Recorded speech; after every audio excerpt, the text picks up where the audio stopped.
Hello friends, welcome to Swamasri kitchen. நானும் மண் பாத்திரங்களாம் வச்சுருக்கேனுங்க. இது வந்து சிபிஓக்காகவே நாங்கள் அகலமான பாத்திரம் வாங்கி வச்சுருக்கேன்.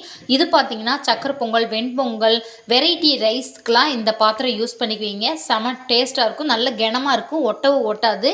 இது ஆல்ரெடி எல்லாத்துக்கும் தெரிஞ்ச வடைச்சட்டி தானுங்க.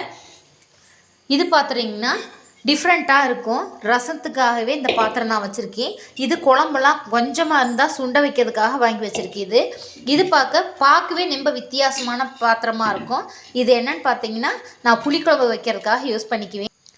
ஹலோ ஃப்ரெண்ட்ஸ், இது வந்து தயிர் பாத்திரங்க. இது 1 லிட்டர் தயிர் உரக்கு ஊற்றுறது. இது 1 டம்ளர் ஊற்றணுன்னா தான் ஊற்றிக்குவீங்க. இந்த பாத்திரத்தில் தயிர் உரக்கு ஊற்றி வச்சோம்னா தண்ணியில் அதே அப்சர்வ் ஆகி நல்லா கல்லாடி தயிர் கிடைக்கும் உங்களுக்கு. இது எல்லாமே என் தங்கச்சி கடையில் தாங்க வாங்கி பாங்க. சாம்பிராணி கரண்டி கூட என் தங்கச்சி கடையில் டெரக்கோட்டாவில் தான் வாங்கி வச்சுருக்கேனுங்க. இந்த வீடியோ பிடிச்சிருந்தா லைக் பண்ணுங்கள், ஷேர் பண்ணுங்கள், கமெண்ட் பண்ணுங்கள், மறக்காமல் சப்ஸ்கிரைப் பண்ணுங்கள். தேங்க்யூ.